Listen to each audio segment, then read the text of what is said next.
নমস্কার দর্শক বন্ধুরা, মালয়েশিয়ায় বাঙালিয়ানার আরও একটি নতুন রেসিপিতে সকলকে স্বাগত।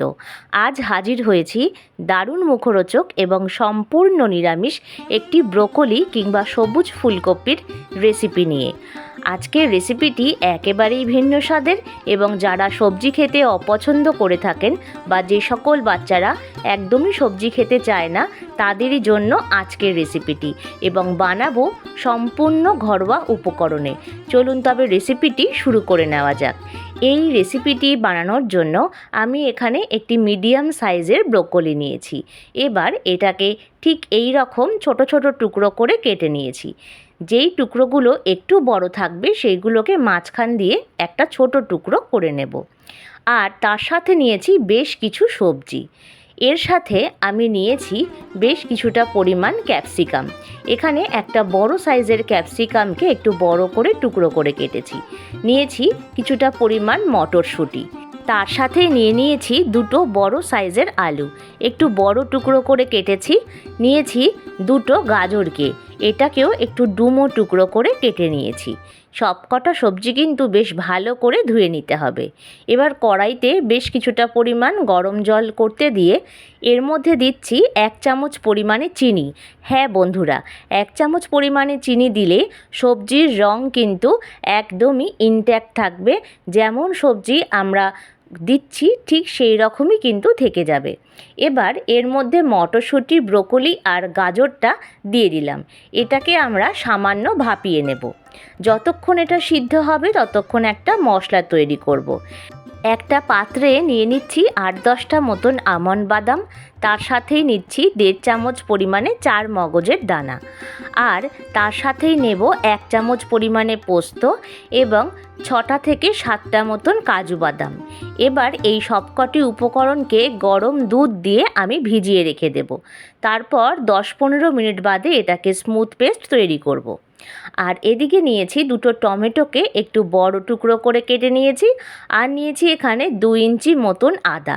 এটাকে প্রায় 4-5টা কাঁচা লঙ্কা দিয়ে পেস্ট করে নেব। এদিকে দেখুন ঢাকনাটা সরিয়ে দিলাম, আর সবজিগুলো বেশ সুন্দরভাবে কিন্তু ভাপিয়ে নেওয়া হয়ে গেছে। এবার সবজিগুলোকে আমরা একটা পাত্রে জল ছেঁকে একে একে তুলে নেব। আর এই সবজির জলটা কিন্তু একদমই ফেলে দেব না। এটা যে কোনো আটা মাখার কাজে কিংবা অন্য কোনো রান্নায় ব্যবহার করব। এমনকি আমরা এই রেসিপিতেও কিন্তু এই জলটা ব্যবহার করব।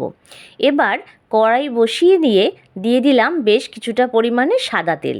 তেলটা বেশ ভালো করে গরম হয়ে গেলে তাতে দিচ্ছি 8-10টা মতন কাজু বাদাম। কাজুগুলোকে একটু ভেঙে ব্যবহার করেছি। তার সাথে দিয়েছি 50 গ্রাম মতন কিশমিশ।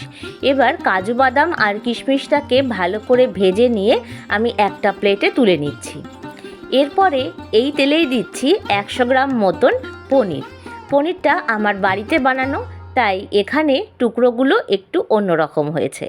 এবার পনিরটাকে বেশ ভালোভাবে লালচে করে রং ধরিয়ে ভেজে নিতে হবে।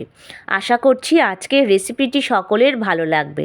ভালো লেগে থাকলে লাইক, শেয়ার এবং কমেন্টস করবেন, এবং যারা চ্যানেলটি প্রথম ভিজিট করছেন তাদেরকে অসংখ্য ধন্যবাদ, এবং সাবস্ক্রাইব করে আমার প্লিজ পাশে থাকবেন। যেই তেল ছিল তাতে ফোড়নে দিচ্ছি 1 চামচ পরিমাণে সাদা জিরে, দিচ্ছি 4-5টা মতন এলাচ আর 4টে মতন লবঙ্গ, একটা তেজপাতা আর একটা দারচিনি স্টিক। এবার ফোড়নটাকে বেশ ভালোভাবে নাড়াচাড়া করে নিয়ে এবার এর মধ্যে আগের থেকে কেটে রাখা আলুগুলো দিয়ে দিলাম। আলুটা দিয়ে বেশ ভালোভাবে নাড়াচাড়া করে নেব, এবং গ্যাসের ফ্লেমটাকে মিডিয়ামে রেখে আলুটাকে সামান্য নরম করে ভেজে নিতে হবে। এখন দিচ্ছি 1 চামচ পরিমাণে লবণ, যাতে আলুটা একটু তাড়াতাড়ি নরম হয়ে যায়। 1 থেকে 2 মিনিট বেশ ভালোভাবে নাড়াচাড়া করে নিয়ে ক্যাপসিকামগুলোকে একে একে দিয়ে দিচ্ছি। এখন এটাকে 1 থেকে 2 মিনিট মতন বেশ ভালোভাবে নাড়াচাড়া করে নেব। 2 মিনিট পরে যেই টমেটো, আদা এবং কাঁচা লঙ্কার পেস্টটা ছিল সেটা এখন আমি দিয়ে দিলাম। এবার এটাকে বেশ ভালোভাবে নাড়াচাড়া করে নেব, এবং 2 থেকে 3 মিনিট ভালোভাবে এটাকে কষিয়ে নিতে হবে। আজকের রেসিপিটা কে কোথা থেকে দেখছেন কমেন্ট বক্সে জানাতে ভুলবেন না। আপনাদের ধন্যবাদ জানাতে পারলে ভীষণ ভালো লাগবে। এখন দিচ্ছি বেশ কিছু রেগুলার মশলা। দিচ্ছি 1 চামচ পরিমাণে জিরে গুঁড়ো, 1 চামচ ধনের গুঁড়ো, আর দিচ্ছি 1 চামচ পরিমাণে লবণ। এবার এটাকে ভালোভাবে নাড়াচাড়া করে নেব এবং সুন্দরভাবে তেল ছাড়া অবধি অপেক্ষা করব।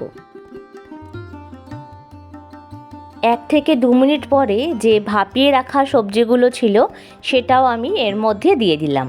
এবার একসাথে সব সবজি ভালোভাবে নাড়াচাড়া করে আমাদের কষিয়ে নিতে হবে। মোটামুটি 1 থেকে 2 মিনিট মতন ভালোভাবে এটাকে নাড়াচাড়া করে নিয়ে কষিয়ে নেব। এই রেসিপিতে হলুদ এবং লঙ্কার গুঁড়োর ব্যবহার একদমই হবে না, তাই ঝাল বুঝে কাঁচা লঙ্কা ব্যবহার করবেন। এখানে আমি 3-4টে মতন কাঁচা লঙ্কা দিয়েছি।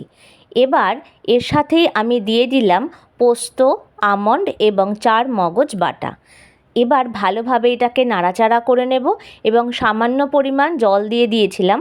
অনেক সময় কাজু বাদাম দেওয়ার পরে কড়াইতে কিন্তু তলায় ধরে যাওয়ার সম্ভাবনা থাকে, আর জল দেওয়া থাকলে এইটা আর দেখা দেয় না।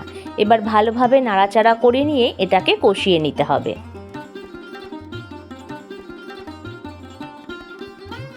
বেশ কিছুক্ষণ পরে দিয়ে দিচ্ছি 1 কাপ মতন দুধ।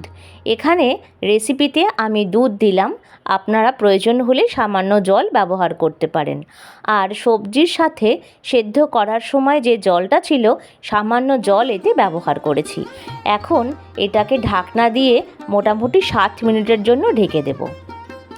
7-8 মিনিট পরে দেখুন বন্ধুরা, গ্রেভিটার রঙটা কিন্তু বেশ খানিকটা চেঞ্জ হয়েছে এবং অনেকটা কিন্তু শুকিয়েও গেছে।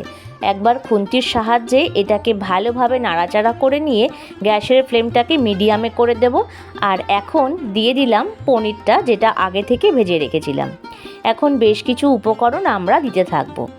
এখন দিচ্ছি কাজু বাদাম এবং কিশমিশটা, যেটা ভেজে রেখে দিয়েছিলাম। তার সাথেই ব্যবহার করছি 1/2 চামচ পরিমাণে শাহি গরম মশলার গুঁড়ো, আর দিচ্ছি 1 চামচ পরিমাণে চিনি। দিচ্ছি কিছুটা পরিমাণ কাসুরি মেথি হাতে ক্রাশ করে।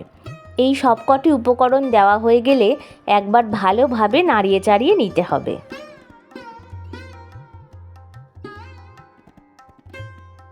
সব শেষে এর মধ্যে দিচ্ছি 1 চামচ পরিমাণে ঘি, যেটা এই রান্নার টেস্টকে একটা অন্যরকম মাত্রা দেবে। ভালোভাবে একবার নাড়িয়ে চাড়িয়ে নিয়ে এবার এটাকে একটা ঢাকনা দিয়ে মোটামুটি 10 মিনিটের জন্য ঢেকে গ্যাসটা অফ করে রেস্টে রেখে দেব। এখন ঢাকনাটা তুলে দিলাম। দেখুন বন্ধুরা, কত অপূর্ব দেখতে হয়েছে। এটা খেতেও কিন্তু অসাধারণ হয়। আশা করছি রেসিপিটি সকলের ভালো লেগেছে। ভালো লেগে থাকলে লাইক, শেয়ার, কমেন্টস করবেন।